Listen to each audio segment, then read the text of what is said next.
First of all, just really apologies for starting late. I did come here early just to apologize a little bit. Just for translation purposes, French is 1, 2 is English, 3 is Arabic, 4 is Portuguese, and 5 is Swahili. So these are the 5 languages that are available for this press conference. I'd like to welcome the members of the executive committee that are joining us here today, and also, of course, members of Pamoja, the 3 countries that will be hosting the Total Energies Afcon 2027, and the vice presidents of CAF. Mr. President, let's please welcome the president of CAF as well, Dr. Patrice Motsepe, who's going to give us first an overview of the CAF Executive Committee, the first one that has been held here in Tanzania. Mr. President, merci. Thank you very much, Lux. Thank you so much. Let me really start by expressing my deep gratitude to our leadership from EXCO. Really, CAF and African football should be so proud of each and every one of the EXCO members who are here today.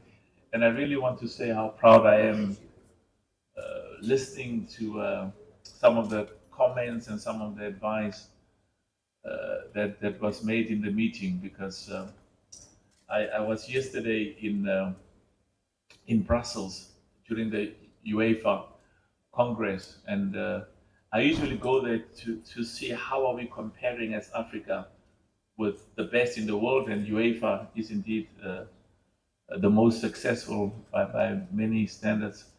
And listening today to the views, the guidance and advice, we can be proud. The quality of people we have who lead African football are world class. And of course, we've got our brand new president of CECAFA, who's from Eritrea, very, very proud. And I want to express my deep gratitude to our vice presidents. Thank you so much for your leadership, and thank you for your guidance, and thank you for advice, and thank my brother Wallace, our brother Wallace Karia, for hosting us, and our brothers, the president of Kenya football, very well, and our vice president from Uganda. Thank you so much. It's important that I specifically wanted the first meeting after the Afcon to be here in Tanzania, and just to re-emphasize what I said in Morocco, which is that the Afcon next year in Kenya, in Tanzania, in Uganda is going to be enormously successful, and I saw, as I said, over the last few days, I see lots of media speculation, whether it's social media or even, I'm told, in the Guardian, the Guardian newspaper in London, one of the most respected newspapers in the world, that there was an allegation that I am here to tell Tanzania and Kenya and Uganda that I'm taking away the Afcon because our 3 countries are not going to be ready. That's totally unfounded. Sometimes, I say certain things and the media just either say something totally opposite, or like in this context, that I am enormously confident that we will succeed. Will there be challenges? There are always challenges. I had a big challenge in Cameroon. Soon after I became president, I was told by people whose views I respect that Cameroon is not ready. You have to take it away. And they gave me recommended a number of countries which were ready because they had the infrastructure. But we have to believe in ourselves as Africans. We have to believe in our people and recognize that there'll be challenges. But like we did in Tanzania, I remember Tanzania, like we did in Cameroon. Cameroon was a huge success. And when we went to Cote d'Ivoire, the president of Cote d'Ivoire is here, the same problem. Lots of media saying Cote d'Ivoire will never be ready and we should take it away. But as I said, that principle that has made us in African football to succeed is because I was very clear, CAF was very clear, African football was very clear that we're going to work together despite any challenges. And Afcon next year in Kenya, Tanzania, Uganda is going to be enormously successful.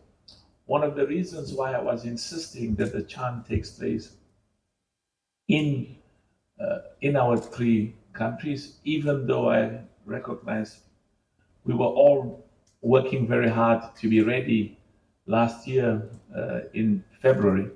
But when it was clear to me that we were not ready, I was also clear in my mind that we would all work together and have a CHAN last year, August, which was the most successful CHAN. Just one final point I want to say so that I can close this. I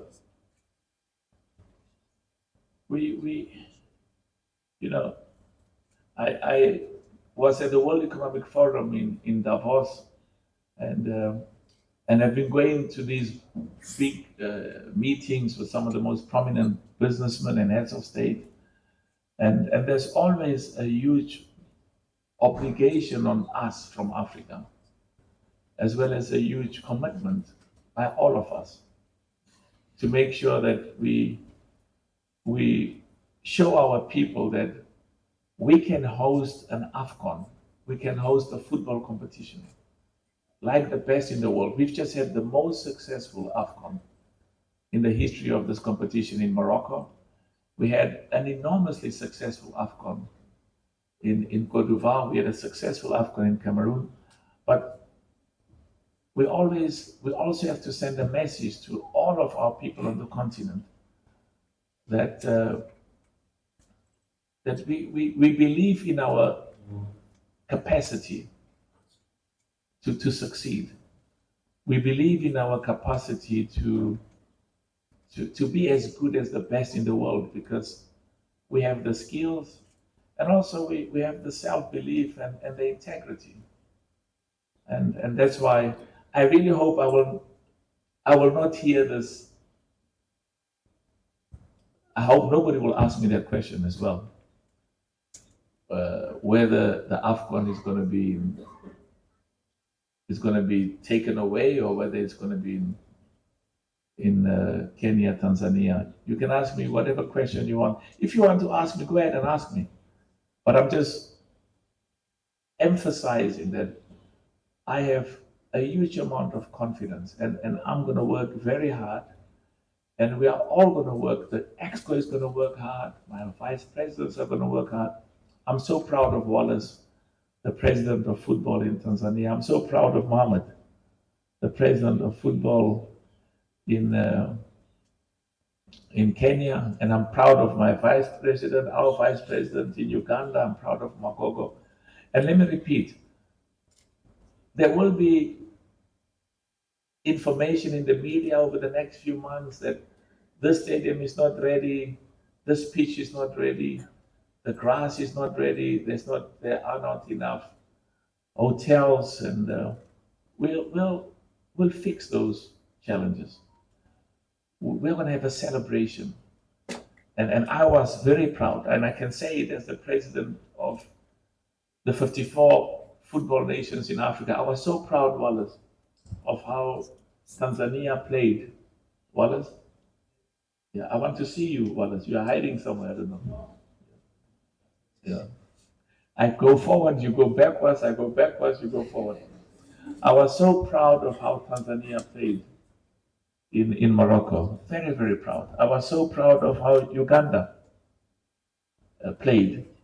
And in my head, Mohammed, I was also proud of how Kenya would have played. And we are going to use this competition to identify the best talent amongst our young boys and girls.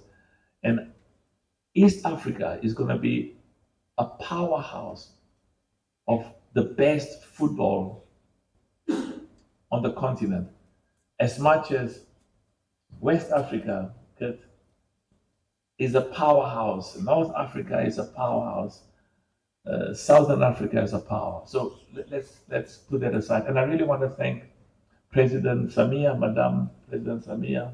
Please pass our deep gratitude to her for her commitment and for her support. And it's that sort of confidence and commitment, Wallace, by Madam President and by the government and the people of Tanzania that gives me a huge amount of confidence that we're going to succeed. And do the same. President Ruto was sending a beautiful selfie around or a video of the beautiful stadiums. Please pass our regards and say that we are thankful for his support and the people of Kenya. And my brother, please, President Museveni, the same, and the government of Uganda and the people of Uganda.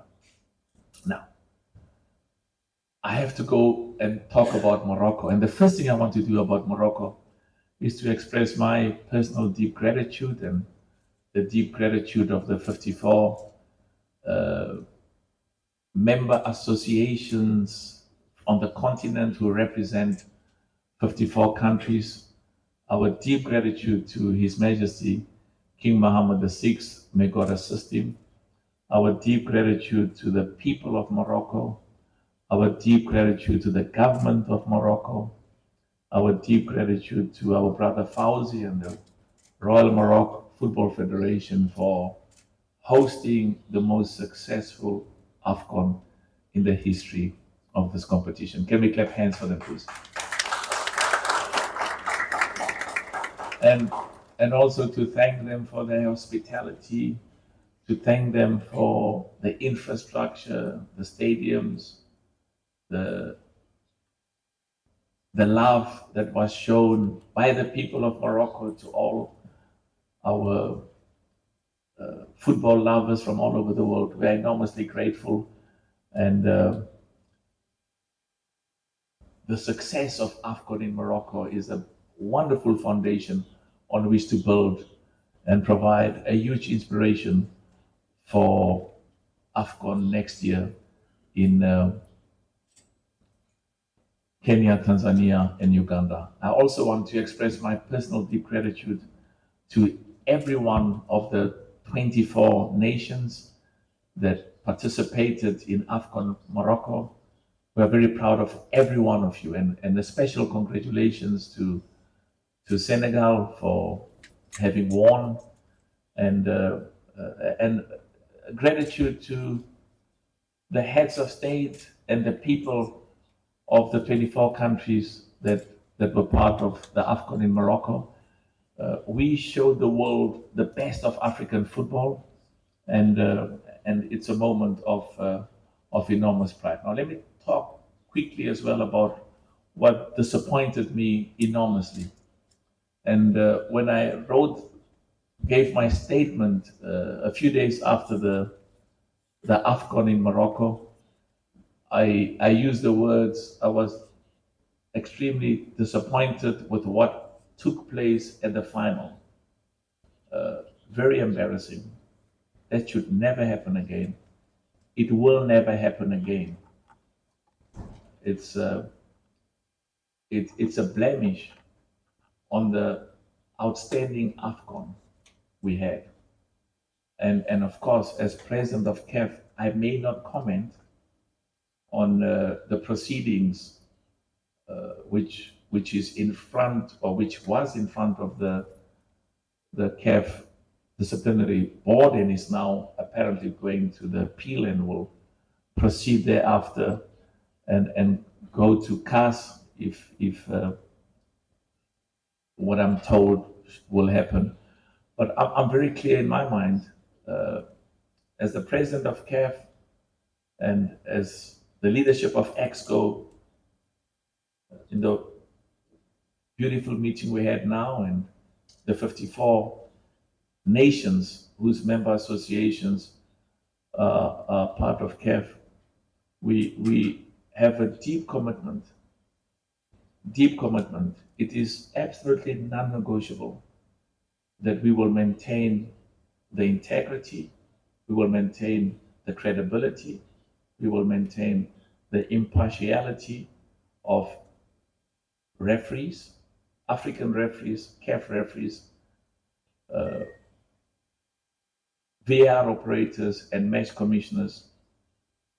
And we spend a lot of time in the meeting receiving a report from the chairman of the referees committee on the performance of the referees in the final and the performance of the match commissioner of the VAR operators in the finals of the match in Morocco, as well as we spent some time talking about the performances of the referees throughout the competition. And I am absolutely determined, and CAF is absolutely determined, and the leadership of CAF, the highest decision-making body in CAF, the CAF Exco, to make sure that in the judgment of ordinary football people, there are two things we have been doing and we will do. We'll make sure that the referees and the VAR operators and the match commissioners are world-class in their training, in their expertise, in the quality of decisions they take. And it's very, very important. And that's why there's this consistent peer review. As the chairman of the referees committee came to give us a report on the CAF referees committee's assessment of the performance of the referee, as well as of the performance of the VAR operators in the finals in Morocco.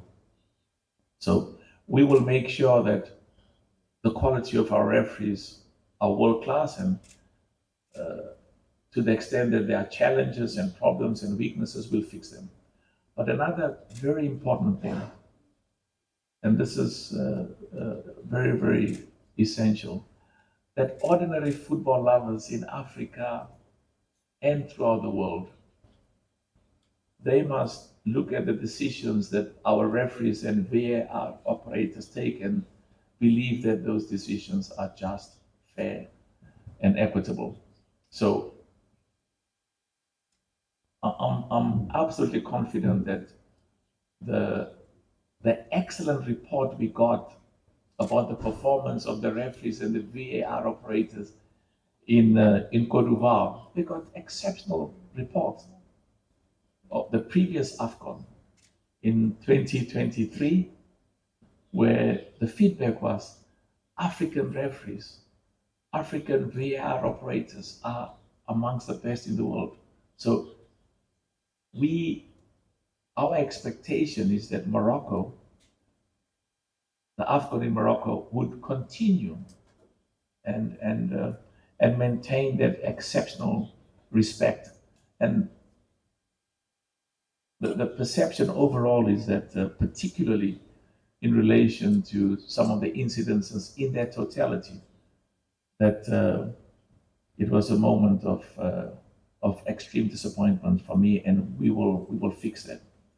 One other thing I want to raise before I close that part is we took a resolution that EXCO took a resolution that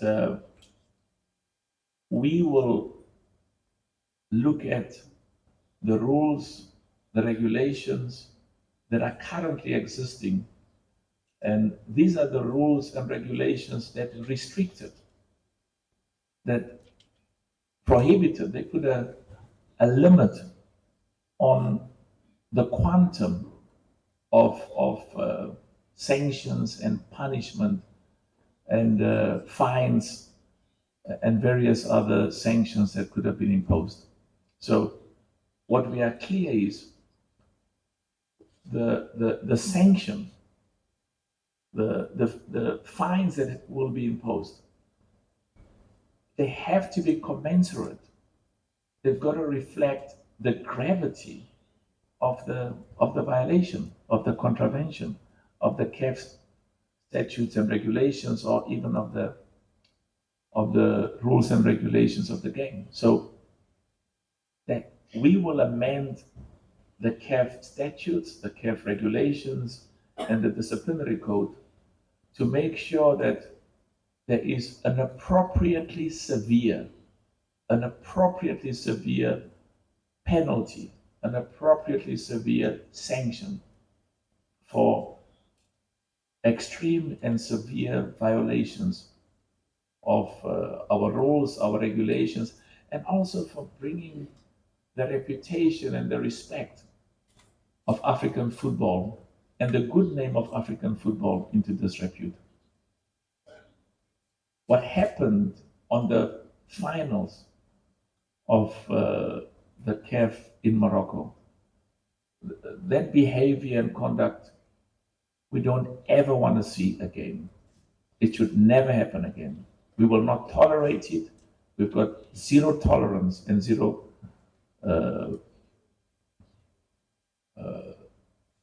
it's non-negotiable. And if people commit serious transgressions, there should be equally serious punishments and fines. Let's leave that and put it aside for a minute. This has been we if you put aside those blemishes, those moments where we need to change and we need to improve, and we will definitely change and we will definitely improve significantly to make sure that we are world class in the decisions of the referees, the match commissioners, the behavior of spectators and our competitions. So the quality of football has been recognized as being world class amongst the best in the world. And as I said, the stadiums were world class, the pitch, the cooperation from the government and the people of Morocco, as I said, enormously grateful. And we have been more successful than ever before. There were, I don't have that presentation now but approximately, thank you, a huge amount of, I want to make sure that in terms of the number of sponsors, it's a record number. I think it's in its 2023. Okay, so there's been a more than 100% increase, almost from the in Cameroon we had 5, in Cameroon we had 6 sponsors. In Morocco we had 23. Now there's some 600. Yeah, I know, but the percentage increase, 680% increase in the number of sponsors. Enormously successful. It's the confidence and the excitement that sponsors have, but also the commercial viability, because we want our sponsors to do well. And the revenue in Cameroon, it was 5 million in Cameroon. In Cote d'Ivoire, it was 105 and 196, and in Morocco it was 196 as a revenue. So 5 in Cameroon, 105 in Cote d'Ivoire, huge improvement, almost double increase in revenue in Morocco, enormously successful. What they call digital views, or people watching either on TikTok or on Instagram or YouTube, Facebook, all-time record, 6.1 billion